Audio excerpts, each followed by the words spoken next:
¿Quieres conocer más sobre tu fe? Estudiemos juntos el Catecismo de la Iglesia Católica. Bienvenidos. En el nombre del Padre, del Hijo, del Espíritu Santo. Amén.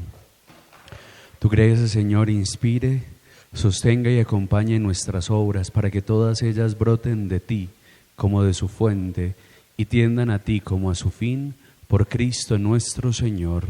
Amén. Padre nuestro que estás en el cielo, santificado sea tu nombre. Venga a nosotros tu reino. Hágase tu voluntad en la tierra como en el cielo. Danos hoy nuestro pan de cada día. Perdona nuestras ofensas, como también nosotros perdonamos a los que nos ofenden. No nos dejes caer en la tentación y líbranos del mal. Amén. Dios te salve María, llena eres de gracia, el Señor es contigo. Bendita tú eres entre todas las mujeres, y bendito es el fruto de tu vientre, Jesús. Santa María, Madre de Dios, ruega por nosotros los pecadores, ahora y en la hora de nuestra muerte. Amén. Gloria al Padre, al Hijo y al Espíritu Santo, como era en el principio, ahora y siempre, por los siglos de los siglos. Amén. Espíritu Santo, ilumínanos y santifícanos, trono de la sabiduría, ruega por nosotros, en el nombre del Padre, del Hijo, del Espíritu Santo. Amén. Me gustaría iniciar haciéndoles una corta reflexión sobre la ascensión. Y es, en el credo nosotros profesamos la ascensión. Nosotros profesamos que Jesús está sentado a la derecha del Padre. Es lo que nosotros justamente profesamos. ¿Y qué significa eso? Significa que la muerte no venció en Jesús, que Él resucita, pero que Él vuelve a donde su Padre. Es decir, vuelve glorificado, pero vuelve glorificado también su cuerpo. Y esa es la novedad, que Jesús asciende al cielo con su cuerpo, con un cuerpo lógicamente no biológico como el nuestro, un cuerpo espiritual, diría San Pablo, pero al final sube con su cuerpo. Es como si toda la humanidad ascendiera hasta Dios. Y ese es un misterio bastante bello que nosotros deberíamos de contemplar más. Y me gustaría dejarles como dos intuiciones sencillas a este respecto. El primero, dice en los Hechos de los Apóstoles que a Jesús lo ocultó las nubes. Y a nosotros nos puede pasar lo mismo, que llegan las nubes de la vida y nos ocultan a Dios. Pero no porque hayan nubes, no quiere decir que no haya sol, solo que las nubes lo están tapando un poco. Y a veces las nubes del dolor, las nubes de la tristeza, de la angustia, nos tapan a Dios. Pero eso no quiere decir que Dios no esté. Eso quiere decir que a nosotros nos toca aprender a creer que detrás de esas nubes está Dios. Y yo creo que eso es importante. Y lo segundo es que necesitamos pensar como hombres del cielo y no como personas de la tierra. Y en ocasiones el mundo se nos ha metido más de lo que nosotros creemos en nuestro interior. Nuestra manera de elegir, nuestra manera de pensar, todo eso, ahí se nos permea el mundo. Conversión, yo no sé si alguna vez les he dicho de dónde viene esa palabra, alguna vez les he dicho la etimología de conversión.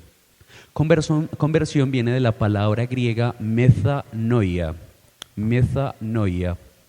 Y metanoia es más allá de las ideas. ¿Qué está queriendo decir el evangelista cuando dice metanoia? Está diciendo que a uno le toca cambiar la manera de pensar, sus ideales, sus creencias, para uno convertirse. Si uno no hace una ruptura en su pensamiento y en su manera de ver las cosas, uno no es capaz de convertirse. Yo creo que eso es muy potente, porque en ocasiones nosotros creemos en Dios, pero somos ateos en otras cosas. No necesariamente en todo compagina nuestra vida. A veces nos toca hacer la metanoia. Pero la metanoia no solo es un cambio intelectual, sino que cuando uno cambia el pensamiento, eso permea también el corazón. Y si no, revisemos nuestra propia vida.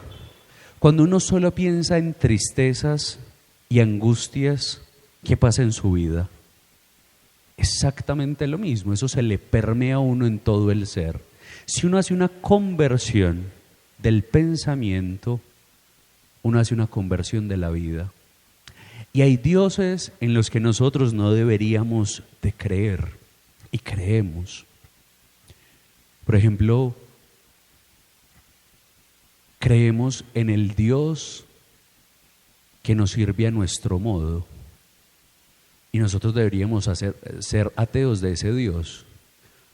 Dios no debería de actuar según nuestros principios, nuestros deseos, nuestros antojos. No. Pero ¿saben también que es muy paradójico? Que en ocasiones peleamos con Dios cuando le hemos pedido algo. Solo que nos lo da no como nosotros queremos, pero al final fue nuestro deseo. A veces le decimos a Dios: Señor, mostrame la verdad sobre esta situación, y páquete, usted se da cuenta de cosas y se pone a pelear con Dios. Y usted no le pidió eso. Al final Dios cumplió un deseo de nuestra vida, pero nosotros nos ponemos a pelear con eso. Y Dios lo único que está haciendo es cumpliendo un deseo de nuestro corazón. Quizá hoy nos toca hacer una conversión de eso, de no entrar en una discusión, en una pelea con Dios por algo que nosotros le pedimos. A veces nos toca mirar la vida desde otra perspectiva, desde la perspectiva del Espíritu. ¿Y por qué les digo que en ocasiones nosotros nos dejamos permear por el mundo? Porque hay veces nuestras elecciones pequeñas y cotidianas no tienen que ver con el cielo.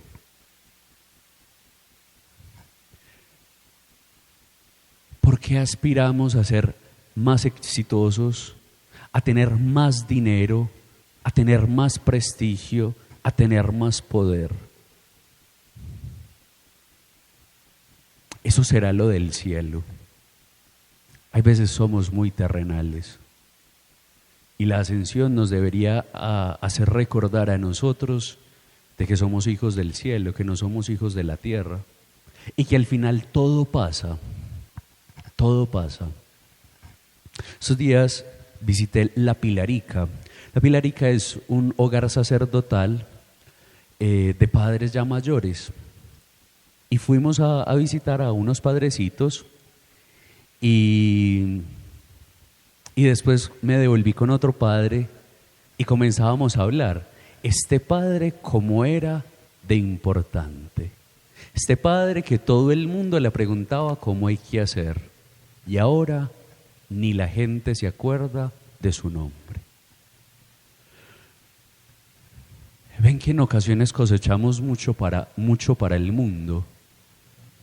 Hay veces cosechamos demasiadas cosas para el mundo y que al final todo pasa, todo cambia, todo muta.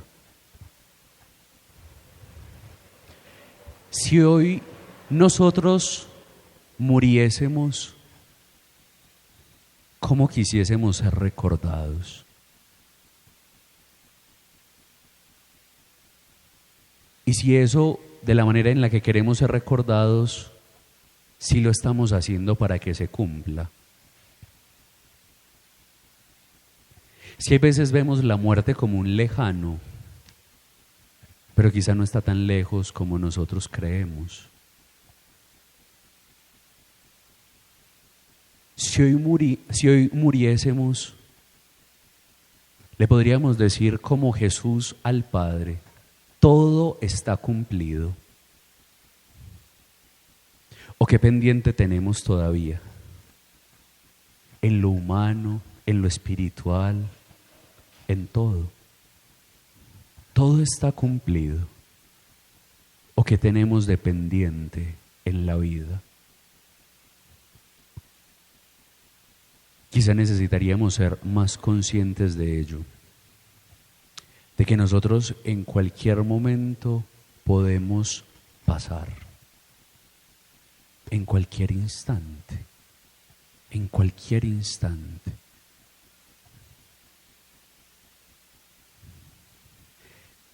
¿Qué queremos que nos pongan en el epitafio? ¿Saben todos qué es un epitafio? Sí, el epitafio es la lápida. Si eso que queremos que nos pongan, si hemos dado méritos para que nos lo pongan. Si queremos ser recordados como personas bondadosas, estamos siendo hoy bondadosos. Si queremos ser recordados como buenos hijos, como buenos padres, lo estamos haciendo hoy. Si queremos ser recordados como una persona espiritual, lo estamos haciendo hoy.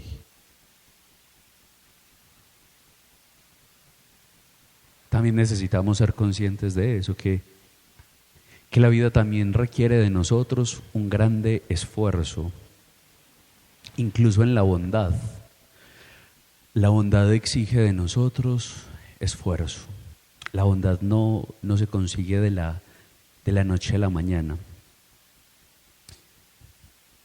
Y esta semana descubrí un libro que me pareció muy lindo, que se llama Casa de las Estrellas, el universo contado por los niños. Y es una selección de Javier Naranjo, un poeta y profesor colombiano, que se fue por todo Colombia a preguntarle a niños definiciones. Se fue por todo Colombia entre niños de 4 y 14 años y les daba palabras y que ellos definieran. Y me parece muy interesante este libro porque algunas de sus definiciones pues no caben en nuestros parámetros del lenguaje o no sería la manera en la que lo definimos. Y entonces eso me hacía caer en cuenta de la riqueza del lenguaje. Miren por ejemplo esto.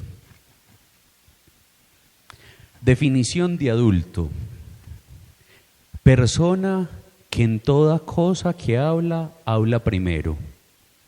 Andrés Felipe, un niño de 8 años. ¿Ven cómo nos mira un niño? Como el que habla primero. Adulto: niño que ha crecido mucho. Camilo, de 8 años. Adulto: persona que se obsesiona por hacer el amor. Simón, de 11 años. Adulto: cuando una persona está muerta. Héctor, de 8 años. ¿Ven tan sorprendente esto? O sea, nosotros no definiríamos así un adulto. Pero a mí me fue muy grato encontrar estas definiciones. Miren por ejemplo esta. El alma. El alma late. Catalina, de 7 años. Alma es la piel. Alex, de 7 años. Nosotros cuando crecemos vamos complejizando ciertos conceptos, pero que siempre nos hemos preguntado. Miren por ejemplo esta de amor, que me sorprende mucho. Miren cómo piensan ellos. Amor, bésala. Javier, de 8 años. Amor es cuando una persona se quiere y hasta se puede casar y tener hijos y todas esas bobadas. Ana, de 8 años. Amor, cuando uno hace el amor y se besa, incluso se le pudren los dientes. Edison, de 7 años. Amor, enamorarse puede ser la paz. Carolina, de 7 años. Amor, el que cada corazón reúne para dárselo a alguien. Lina, de 10 años. Miren estas otras. Amor, es que me gustaría casarme y comprarme un payaso. Salomé, de 4 años. Amor es como la lluvia, es ver la lluvia caer, ver los árboles, ver las cosas, los pesebres, todas las cosas que hay en el mundo. Daniel, de 5 años. Amor es darle un besito a la mamá y a la novia. ¿Sabe quién es mi novia? Mi mamá. Sebastián, de 5 años. El amor es lo que hace a los niños. Adelaida, de 10 años. Amor, que mi mamá no se muera y que mi papá no se muera. Pablo, de 6 años. Me sorprenden mucho. Y miren esta. Amor es conseguir una novia por acá y otra por mi casa. Y quiero que mi mamá se enflaquezca porque está muy gorda. Orlando, de 6. Amor es que le pegan y que le duele mucho a uno. Viviana, de 6 años. Eso es disruptivo, eso cambia nuestra manera de ver el pensamiento, porque quizá no es la definición que nosotros daríamos. ¿Y nosotros cómo definiríamos el amor? Padre, puede ser misericordia. Paz en el corazón. Paz en el corazón. ¿Alguien más? Buscar la felicidad del ser que estoy amando. Alegría. Cuando nos damos en una acción, pero sin ningún interés. Amor es entrega, darse todo. ¿Ven por qué hay que convertirse uno? Uno se tiene que convertir porque de la manera en la que piensa es en la manera en la que actúa. Por eso hay que convertirse. Porque dependiendo de la manera en la que miremos ciertas cosas, es la manera en la que vamos a actuar. Y entonces después uno se puede hacer otra pregunta. ¿Y a quién hay que amar? ¿Y a quién no hay que amar basado en mi propia definición de amor? Porque nosotros también le ponemos acepciones y límites a las definiciones. Entonces uno también tiene que hacer actos de conciencia en eso. Entonces ese libro muy interesante, si alguna vez lo quieren leer, profundamente interesante y lo hace reír a uno mucho. Casa de las Estrellas, de Javier Naranjo. Y hoy les traigo un libro de literatura también que se llama Paula, de Isabel Allende. ¿Alguien lo ha leído? Paula, de Isabel Allende. ¿Alguien ha leído alguna vez ese libro? Isabel es una mujer muy interesante, es una poeta chilena, si mal no me falla la memoria, y escribe este libro en un momento muy complejo de su vida. Su hija está en coma. Es decir, que este libro no habla después del dolor, sino dentro del dolor. Y no es la misma perspectiva, no se ve la vida desde el mismo ángulo. Entonces, uno creería que Paula es simplemente un libro sobre una hija enferma. Sin embargo, a mí me parece que es algo más. Me parece que es una carta contra el olvido. Es un intento desesperado de preservar la vida con las palabras y una meditación desgarradora sobre el amor, el duelo y la memoria. ¿Ella para qué escribe? Ella escribe para impedir la desaparición. ¿La desaparición de quién? De su hija, de Paula. Y desde el inicio lo dice Isabel Allende. Te escribo para que no te mueras. Eso es muy fuerte. Te escribo para que no te mueras. Es como si la escritura dejase en ese instante de ser literatura y se volviese una especie de resistencia contra la muerte, como si fuera un acto de amor profundo, como si narrar pudiera mantener unida la existencia de alguien, como si narrar hiciera que alguien no entrase en un proceso natural como es la muerte. Y eso me parece muy profundo. Nosotros ¿hace cuánto que no escribimos? ¿Hace cuánto? ¿Y para qué escribimos? Porque no es lo mismo hacer un acto de escritura cuando uno está escuchando una conferencia o algo así, que hacer un acto de escritura personal. Sería interesante a veces escribir sobre lo que nos acontece, sobre lo que estamos viviendo, sobre nuestra manera de ver el mundo. El libro se escribe ¿dónde? En un hospital, bueno, en varios. En habitaciones donde el silencio y la espera reina, donde el tiempo normal desaparece y cada segundo se vuelve una eternidad. ¿Quién ha vivido una enfermedad grave? Quien ha vivido una enfermedad grave puede reconocer de inmediato algunas cosas. Que los días pierden sus formas, que la vida se reduce a signos mínimos, incluso en un monitor, y que todo gira en torno a que una persona siga respirando. Allende capta algo muy profundo. El sufrimiento altera la experiencia del tiempo. Cuando a uno le está doliendo algo, el tiempo no es el mismo. El tiempo se vuelve más lento. El reloj sigue, pero interiormente es como si el mundo se detuviese. Y eso es muy, muy profundo. Y hay una idea que a mí me conmueve y es esta. La maternidad en Allende es su identidad más profunda.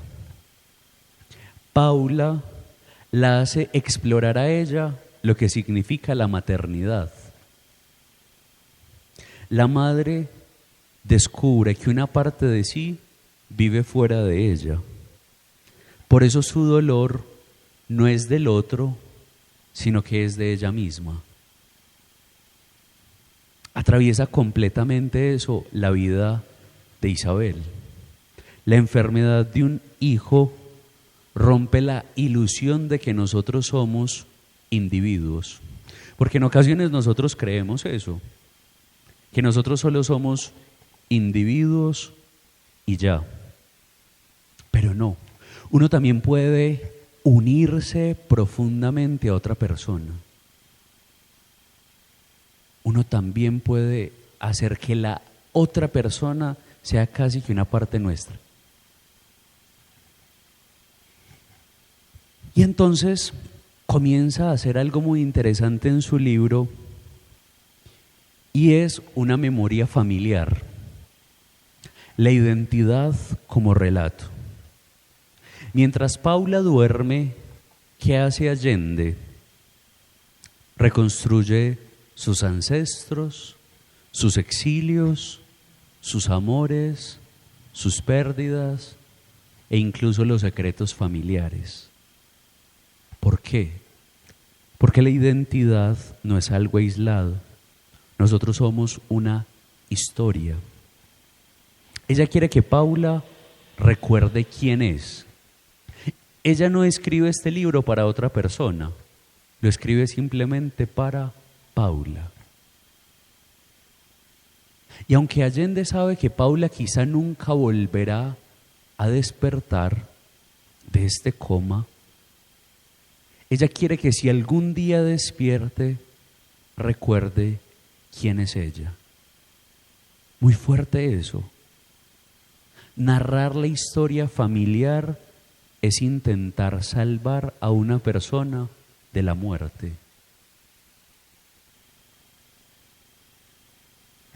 Y quizá eso lo hemos perdido en nuestra vida presente. Cuando le hemos preguntado a nuestro papá, a nuestra mamá si lo tenemos, ¿cuáles han sido sus momentos más lindos?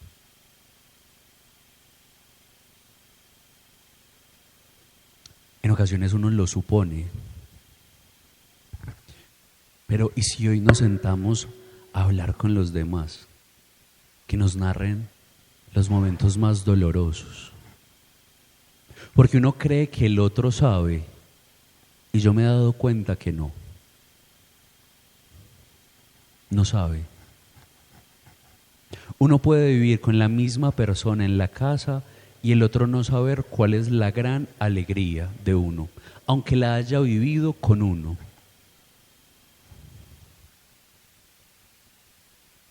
Eso hace parte de interesarse del otro. Eso hace parte del interés. O los secretos de la familia. Hay secretos que no se narran y que hay cosas que se dan por supuestas. Hay cosas que hay que narrar. Hay cosas que hay que transmitir. Las aventuras de nuestros mayores. Si se muere, ¿quién nos va a narrar sus aventuras? ¿Ven cómo la escritura y la palabra se vuelven una resistencia contra la muerte? ¿Quién nos va a narrar la historia de nuestros antepasados? ¿Quién va a narrar nuestra propia historia? Las autobiografías es una cosa muy reciente en Occidente. ¿Ustedes saben cuál es la primera autobiografía de Occidente? Las Confesiones de San Agustín. Es la primera persona que escribe una autobiografía. Antes eso no se había escrito en Occidente. En Oriente sí, pero en Occidente no. La primera autobiografía fue la de San Agustín. Nadie más había explorado ese género de escribir su propia historia. Y no necesariamente uno tiene que escribir su propia historia para que otro la lea. Quizá es para que nosotros mismos la recordemos. Ni siquiera es para otro. Quizá hay cosas que hemos echado en el olvido, pero que fueron fundantes para nosotros. Momentos, hitos, acontecimientos. Hay cosas después de las cuales uno no es igual. El encuentro con una persona, un hecho alegre o doloroso que movilizó su interior. Y si uno se pone a hacer esa tarea, de pronto no a escribirlo con minucia, pero sí hacer síntesis de la vida. Si hoy me toca a mí el turno de la muerte, ¿yo qué le puedo dejar a este mundo como experiencia? Es eso, ese es el ejercicio profundo que está haciendo Isabel, aunque no es su propia vida, pero es la manera de que su hija tampoco muera. El libro entero es una lucha contra lo inevitable. Hay algo dolorosísimo. Allende escribe esperando el regreso de Paula, pero lentamente comprende que nunca va a volver. Entonces, el libro cambia. Sin decirlo explícitamente, la escritura pasa de esperanza a despedida. Y uno siente la transición cuando lee el libro. Y eso es devastador. Pero también a uno le toca aprender a despedirse. Eso hace parte de la vida. Aprender a despedirse, aprender a cerrar un ciclo. Eso hace parte de la vida. Hay un momento en que la esperanza se convierte en realismo y uno sabe que le toca decir adiós. El duelo de Isabel comienza antes de que Paula muera. Y quizá esa es una de las intuiciones más profundas de ese libro, que en ocasiones nosotros comenzamos a despedirnos antes de tomar una decisión, que antes de hacer un cambio trascendental, nosotros o los otros ya se han ido muchísimas veces. Y allí Allende muestra un duelo anticipado. El ser amado sigue ahí, ella sigue viendo a su hija sigue respirando, pero ella comienza a alejarse de a poco. Y es un tipo de tristeza muy particular, porque no puede aferrarse, pero tampoco puede soltar. Queda como en un suspenso, como en una agonía. Pero en el libro uno se da cuenta que aunque es una historia de Paula, Paula también es el reflejo de Isabel.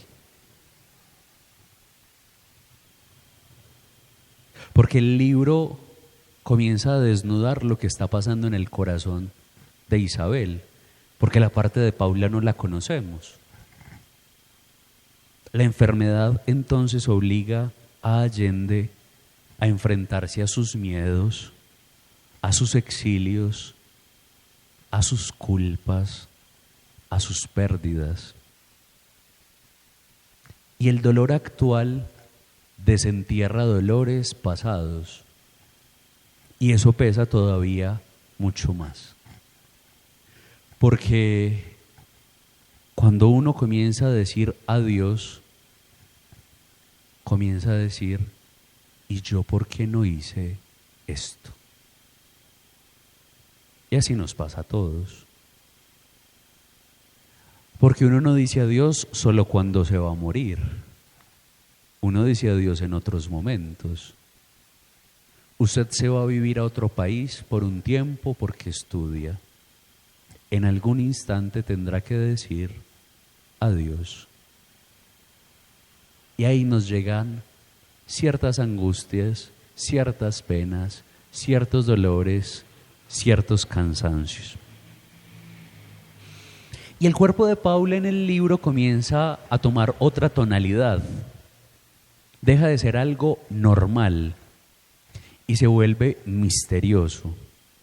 Hospitales, tubos, diagnósticos. Y entonces, ¿qué hace Isabel? Decirnos que la vida humana puede cambiar radicalmente en un instante. Y el libro nos enseña que todo está fuera de nuestro control. Si bien Isabel no puede curar a Paula, la escritura es la manera de decirle que le ama. Entonces Isabel hace otra cosa, la acompaña narrándole en la escritura y en la palabra. Y eso es profundamente humano. A veces amar consiste simplemente en permanecer, recordar, contar, sostener una presencia. Y la escritura se vuelve compañía. Hay una frase de Cortázar que a mí me parece preciosísima que dice: si te caes, te levanto, pero si no te puedo levantar, me acuesto junto a ti. No siempre podremos levantar al otro, pero sí podremos acostarnos junto a esa persona. Y el gran tema secreto del libro no es el duelo, sino ¿cómo seguir viviendo después? Hacia el final aparece una pregunta muy profunda. ¿Cómo se sigue viviendo después de perder algo irreemplazable? Y el libro no responde, pero deja una intuición. El amor no desaparece con la ausencia, simplemente cambia de forma. La memoria vence parcialmente a la muerte. Y aquí está quizá la sustancia espiritual de este libro. La muerte puede llevarse el cuerpo, pero no puede borrar la relación, las transformaciones, los recuerdos, las huellas. Por eso escribir a Paula es negarse a que Paula quede en un silencio para siempre. Lo más impresionante del libro no es el dolor, es la ternura. Porque Allende nunca convierte a Paula en un símbolo abstracto. Siempre Paula fue su hija, una persona concreta, una persona que ella ama. Y eso cambia todo. Creo que Paula nos dice algo silenciosamente. Cuando alguien amado muere, no desaparece solamente una persona, desaparece también una manera única de habitar en el mundo. Y eso es lo que nos genera dolor. Que cuando algo se cierra, que cuando algo se termina, nunca más volverá a ser del mismo modo. Y nos tocará aprender a habitar el mundo desde otro lugar. ¿Qué les hace pensar este libro de Isabel? A mí me parece muy lindo y muy conmovedor. Bueno, sí. A mí me hace pensar que el apego espiritual es lo que no nos deja olvidar, es lo que buscamos siempre, que en los nuestros siempre habite. Siento o pienso que Paula, Isabel buscaba que Paula espiritualmente y ellas siempre estuviesen conectadas. Eso que dice la señora me hace pensar en lo que prediqué ahorita. Y es que yo dije en la homilía que Jesús en el capítulo 17 de Juan reza por los suyos. Pero nosotros siempre pensamos que rezar por los nuestros, por los suyos, es rezar por la familia. Y eso no es cierto. Rezar por los suyos es rezar por todos, incluso por aquellos que en el mismo instante nos están traicionando, incluso por los que en el mismo instante están dormidos mientras nosotros estamos en la agonía. A mí me recuerda que los seres queridos cuando fallecen siguen viviendo en uno. Por eso hay una expresión muy bella. Los míos, cuando mueren, siguen conmigo. Gabriel Marcel, un filósofo, dice: decir te amo es decir tú nunca morirás. Va en esa tónica. ¿Alguien más quiere aportar algo? Porque están tan calladitos hoy, ni que estuviéramos hablando de Santo Tomás todavía. Precisamente la última vez que escribí fue por terapia, cuando murió mi hermano hace 8 meses. Y fue muy parecida esa escritura porque él estuvo 3 días conectado a máquinas. 3 días, no, 2 días y medio. Parecían mucho tiempo. Y sí, es toda la verdad, él todavía nos fueron llamando a despedirnos de él y hasta que ya se fue. Hoy tocamos sensibilidades, ¿cierto? Pasemos a Santo Tomás para que nos animemos. Ay, Dios mío bendito, María Auxiliadora. Pero bueno, yo creo que de igual es importante eso. Pensar. A mí hay algo que me gusta mucho cuando presido exequias, casi siempre lo digo, y es que nosotros no nos reunimos para celebrar una muerte, sino para celebrar una vida eterna. Y esa es la luz que nos da la fe, que los nuestros ahora viven en Dios y que su vida en Él es eterna, es eterna. Y me hace pensar que en ocasiones lo que nos genera ciertos dolores también son las palabras no dichas. Hay una canción, creo que es de Silvio Rodríguez, que dice: ¿a dónde van las palabras no dichas? Las palabras no dichas no se van, se quedan con nosotros. Y entonces, ¿cuándo vamos a sacar tiempo para decirlas? ¿Por qué no decirlas? Si estamos orgullosos de alguien, ¿por qué no le decimos que estamos orgullosos? Porque lo damos por suposición. Porque si amamos a alguien, no le decimos que le amamos. Porque si extrañamos a alguien, no le decimos que lo estamos extrañando y que lo estamos pensando más de la cuenta. ¿A dónde van las palabras no dichas? A nuestro interior. Ahí siguen estando. Y si hoy las decimos, quizá decir esas palabras pueden ser curativas también para nosotros.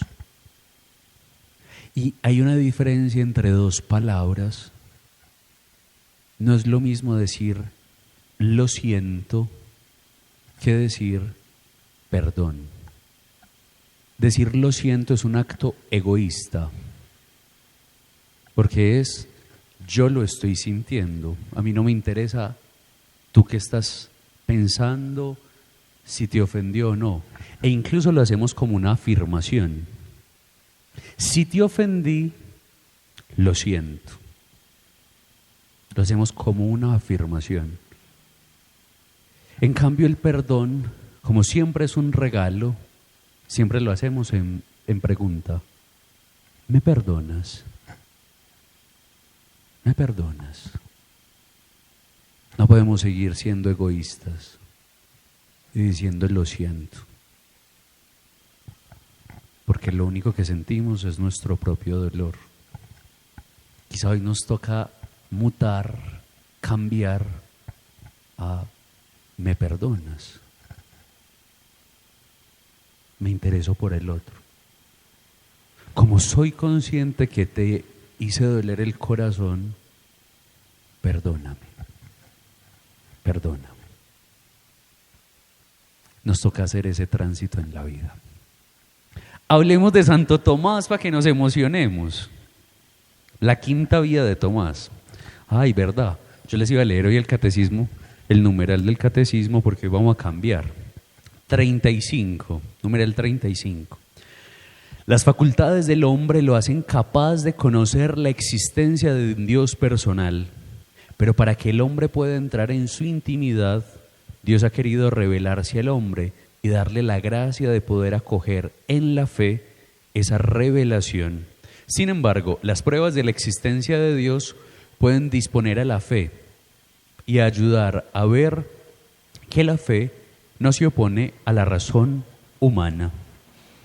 Quinta vía de Santo Tomás. La quinta vía de Santo Tomás parte de la experiencia de la finalidad de las cosas y llega a la existencia de Dios como inteligencia ordenadora del mundo. Es la más sencilla de entender en los términos empleados por Santo Tomás, aunque su profundidad es inagotable, ya que implica también que todo y totalmente depende y procede o ha sido creado por Dios. Y sobre la creación se basa la providencia universal de que Dios ejerce sobre todas las cosas. Por otra parte, la vía de la finalidad, que es esta quinta vía, o la vía de la teleología, ha sido la más utilizada por los diversos pensadores de distintas corrientes filosóficas, porque es la más sencilla, accesible y popular. Santo Tomás lo formula de esta manera en la Suma Teológica. La quinta vía se toma del gobierno del mundo. Vemos en efecto que las cosas que carecen de conocimiento, como los cuerpos naturales, obran por un fin, como se pone de manifiesto, porque siempre o muy frecuentemente obran de la misma manera para conseguir lo mejor. De ahí que llegan al fin no por azar, sino intencionalmente. Pero los seres que no tienen conocimiento no tienden al fin, sino dirigidos por algún ser cognoscente o inteligente, como la flecha que es dirigida por el arquero. Luego existe un ser inteligente por el cual todas las cosas naturales se ordenan al fin, y a este ser lo llamamos Dios. El punto de partida está radicado en la finalidad de las cosas del universo. Y eso es muy importante. Todas las cosas tienen una finalidad. Y cuando uno habla de finalidad, no está hablando necesariamente solo del momento final, de cuando algo se termina, sino que la finalidad es el modo en el que uno orienta algo para que alcance algo. Lo importante no solo es el fin, sino también el camino para llegar a ese fin. Por ejemplo, hay un principio moral que dice que todos los medios no son lícitos para alcanzar ciertos fines. No todos los medios son lícitos para alcanzar ciertas cosas. Pongamos un caso moral.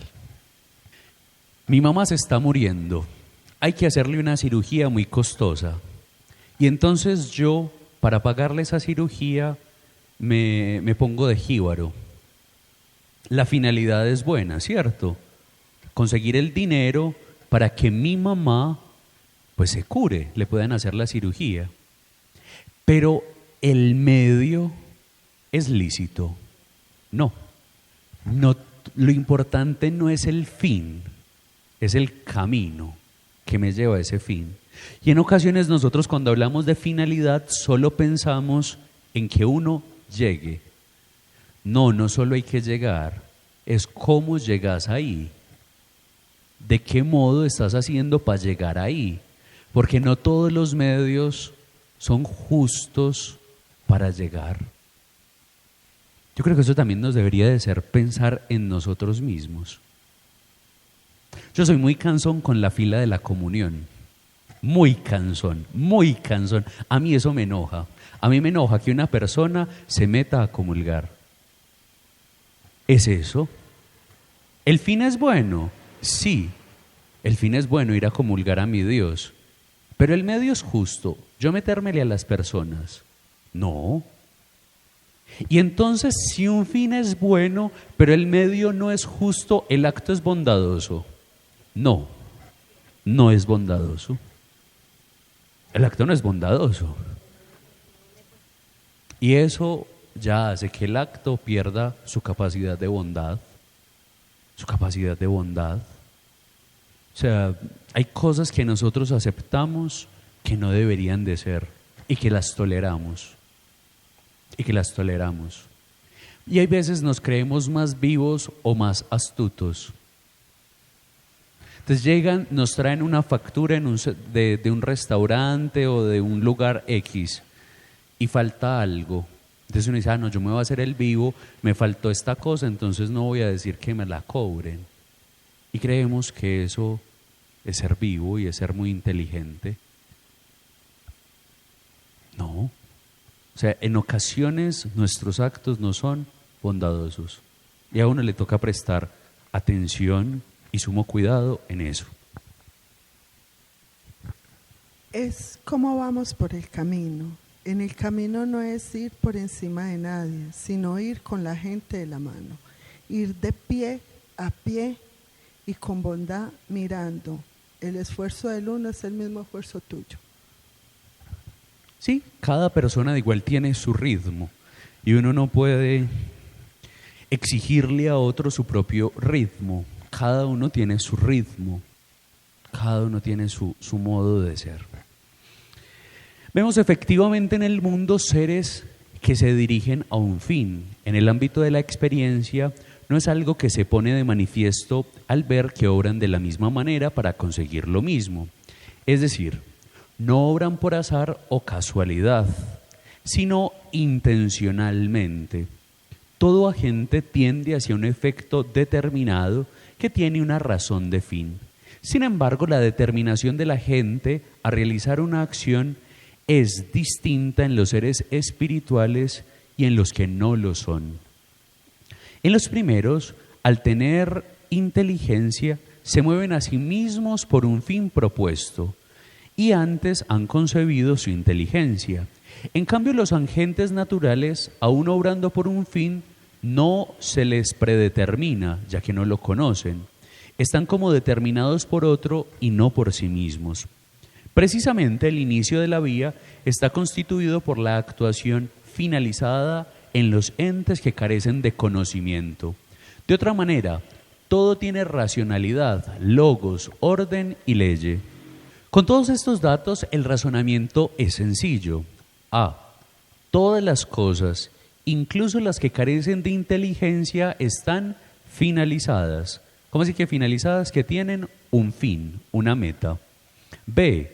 El orden implica inteligencia. Dicho de otro modo, al ser el fin lo primero en la intención y lo último en la consecuencia, la presencia del fin solo puede ser intencional, es decir, alguna inteligencia. El fin de todas las cosas, al ser causa de ser realizado, deberá estar en la mente de un ser inteligente. C. A ese ser inteligente le llamamos Dios. Eso es muy importante lo que está explicando aquí. ¿Por qué? Porque nos está diciendo que todas las cosas tienen finalidades, pero que no a todas las cosas se les puede imputar responsabilidad. Les pongo un ejemplo. Esta silla fue creada ¿para qué? Para que alguien tome asiento. Pero si yo con esta silla le quiebro la cabeza a Beatriz, pues no fue creada. La culpa es de la silla, no. En este momento hay un debate ético sobre los carros automáticos. Y entonces este es el debate.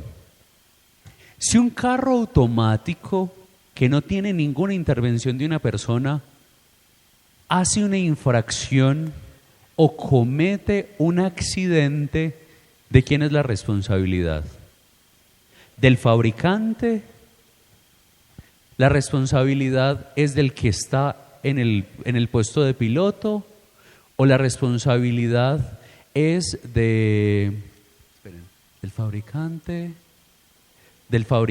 Sí, ¿de quién es la responsabilidad? ¿Del fabricante o del conductor? Pero es un carro automático. Es un carro automático en el cual uno no...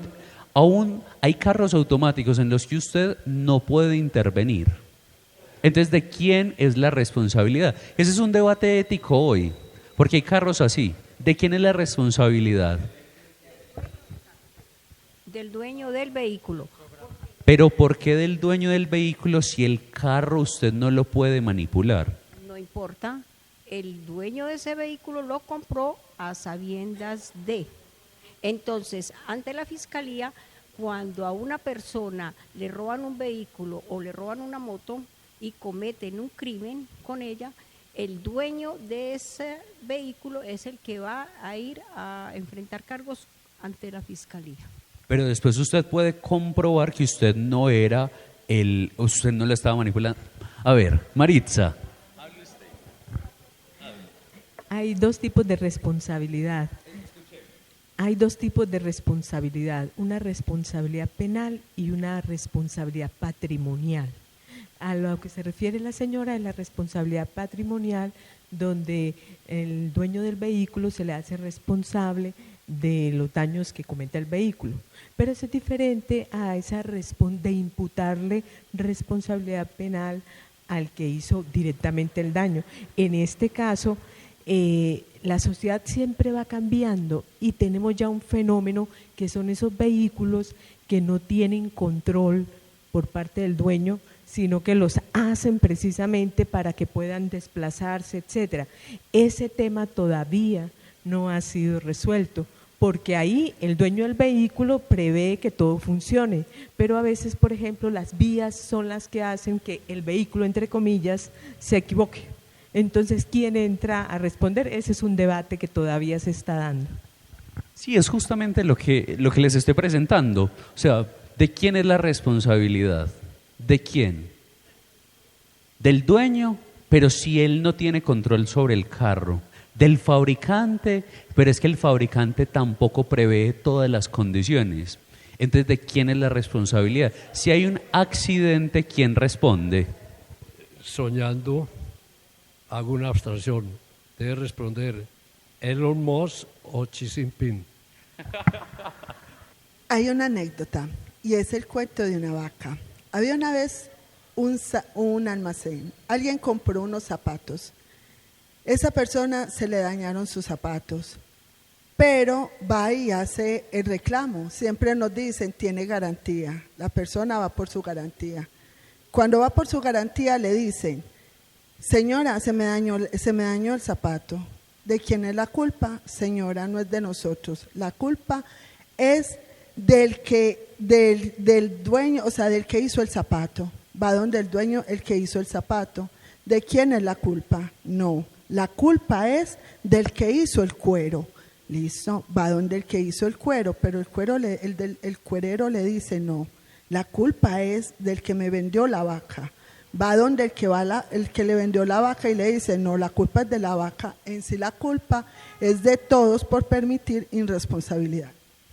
Pero es que acá no hay irresponsabilidades.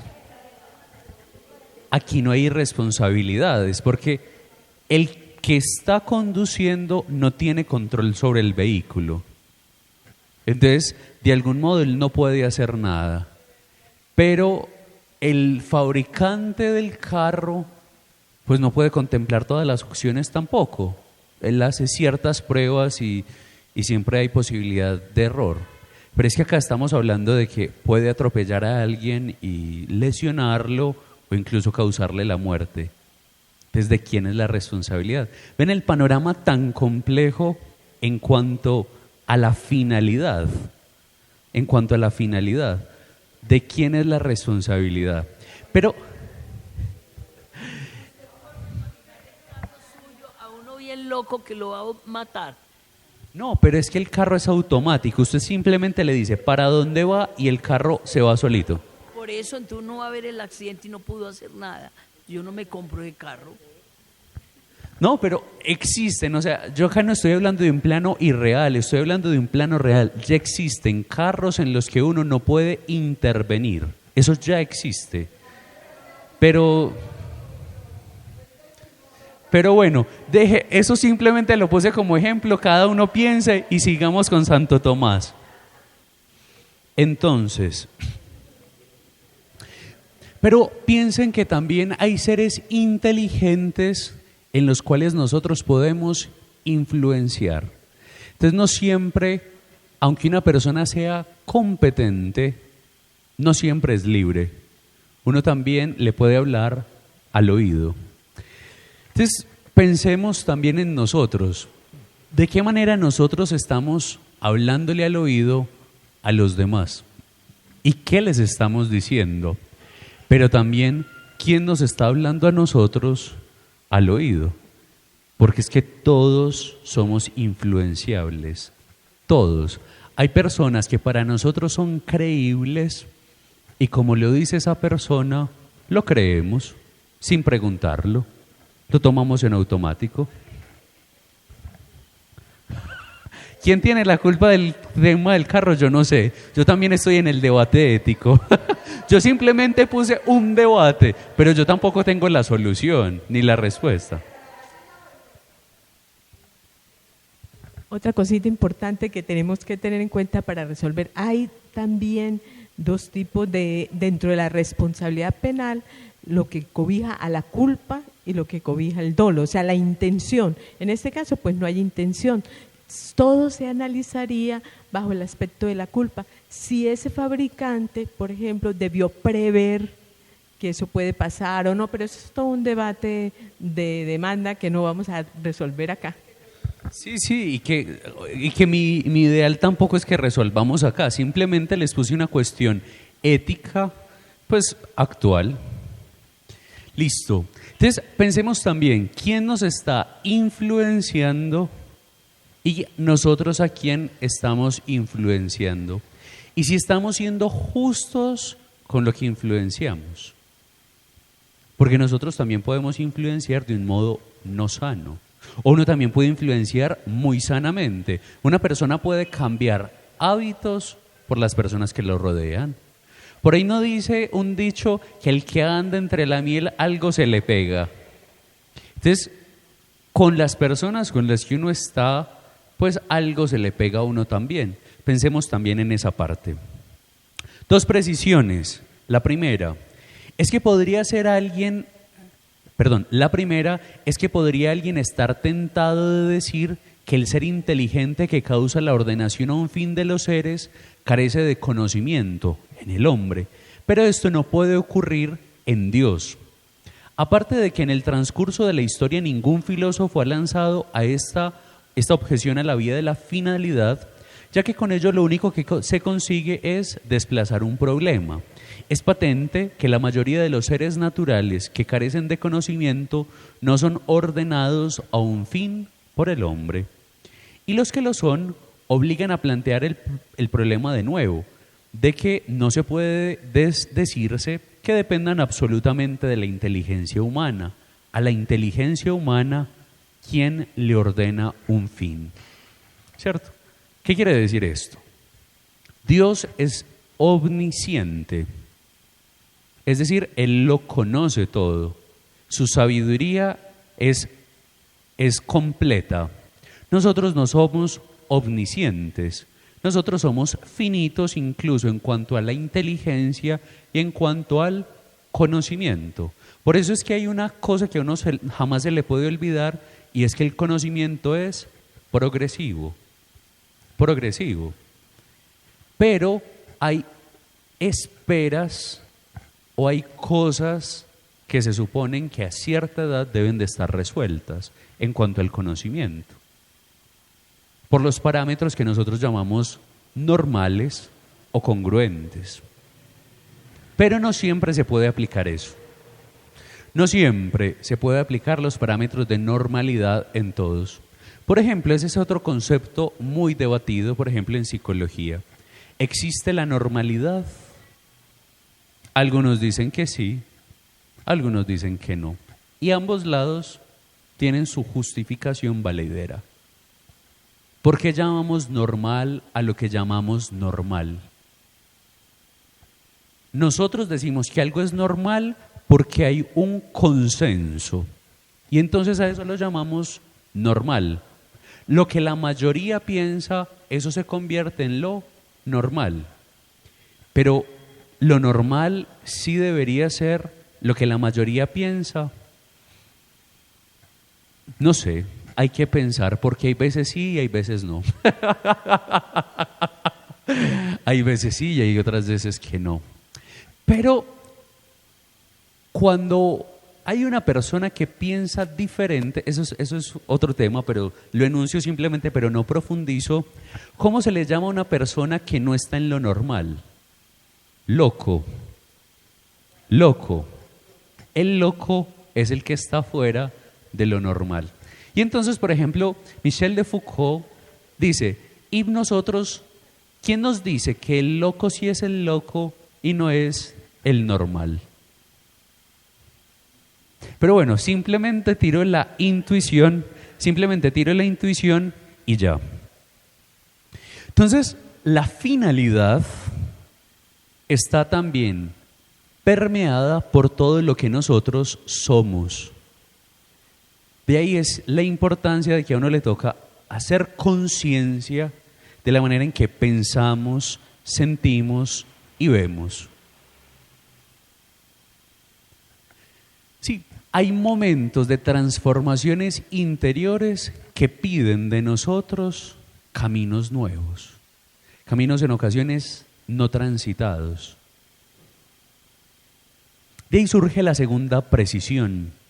En la vía, tal como la hemos encontrado formulada, falta el paso denominado imposibilidad de un proceso al infinito, que en este caso sería de la serie de entes inteligentes que a su vez son dirigidos.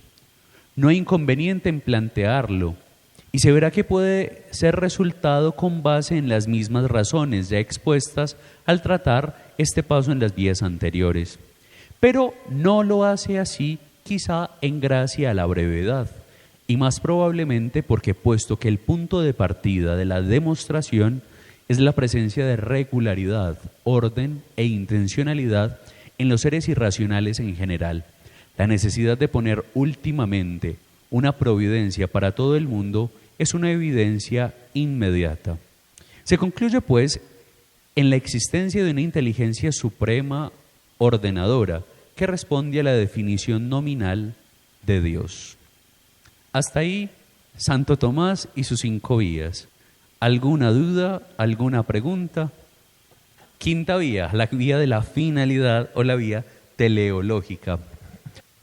Dios es el que a todo ser creado y al hombre le asigna una finalidad. Sí y no. Sí y no.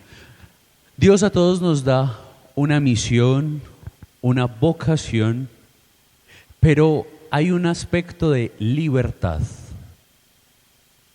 Siempre está el aspecto de libertad. Por ejemplo, Pablo habla un poco de este tema, no recuerdo en qué carta, eso se los quedo debiendo, pero Pablo dice que hay 2 vocaciones. Hay una vocación universal, la salvación. Todos estamos llamados a la salvación, al conocimiento absoluto de Dios. Pero después hay una vocación específica en la cual nosotros tenemos libertad de respuesta. Pero Dios lo dota a uno para una determinada profesión, lo dota de carismas y en el alma es que está la decisión de hacerlo o no hacerlo, pero Él lo creó a uno con esa finalidad y uno decide si lo hace o no. Exactamente, Dios capacita a las personas con ciertos dones, con ciertos talentos para que ejecute una misión, algo determinado. Pero yo siempre puedo decir no, porque si no estamos hablando acá de determinismos. Y entonces, ¿cuál es el problema si Dios te determina la vida? Que tú no eres libre. Dios nos propone un camino, pero usted ahora sí lo toma. Les voy a poner un ejemplo sencillo que de pronto nos puede ilustrar. La mamá le dice: mi hijo, no se monte en esa silla. Mi hijo, no se monte en la silla. ¡Pah! Se monta y se cae. Ahí hay un determinismo, ¿no? Un determinismo es que usted llegue y lo amarre en la silla y no se va a montar ahí. Yo veré si me monto en la silla y me caigo, o no me monto en la silla y escucho. Pero ya ahí surge la libertad. Los determinismos en Dios son muy peligrosos, porque entonces, si Dios determina todo en mi vida, yo no tengo libertad. Voy a decir algo, pero no me pidan explicárselos. Dios conoce el fin, pero no el camino necesariamente. ¿Me hago entender? Dios conoce el fin, pero no necesariamente el camino que yo vaya a tomar, porque es que yo puedo cambiar. Dios nos da dones, nos da talentos, capacidades. Él nos da un libre albedrío. En ese libre albedrío es donde tú escoges ver lo bueno y lo malo con discernimiento. El discernimiento te lleva a ti a ver lo bueno como malo, ¿ya? A entender. Cuando no tenemos discernimiento, vemos lo bueno como malo y lo malo como bueno.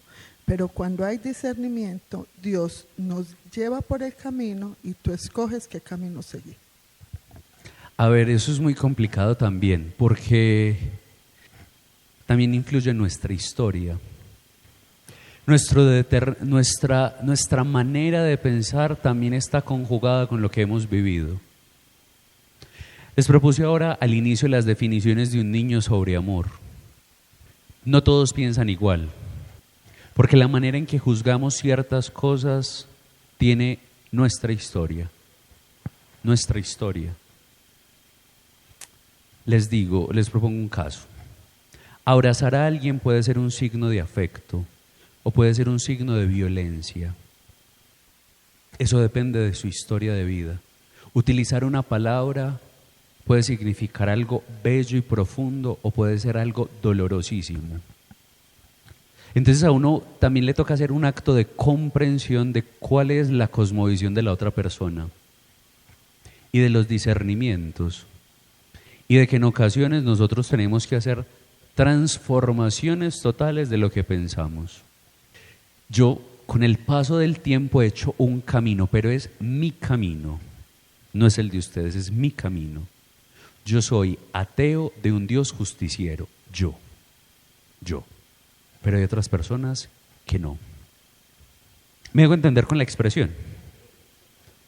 Pero eso también es fruto del propio camino. Para algunas personas leer poesía o hacer poesía es perder el tiempo. Para otras es una cosa sumamente valorada, espiritual y su razón de vida. Entonces, miren que las cosas como las miramos tienen nuestra carga personal. Yo les pongo la palabra justicia y cada uno va a pensar algo de justicia. De ahí que a uno le toca pensar yo cómo estoy pensando en la vida. Yo digo la palabra amigo y unos me dirán, uy, sí, mi amigo, o no, los amigos no existen, ¿cierto? Nosotros cargamos las palabras, las vivencias en las palabras. Nosotros le damos todo lo que nosotros somos a eso. Entonces, por eso es que uno también tiene que pensar antes de hablar con alguien, ¿será que sí pensamos lo mismo? Usted va a hablar con alguien sobre dinero. Usted va a hacer un negocio con otra persona en el que haya dinero. Los dos pensamos el dinero igual.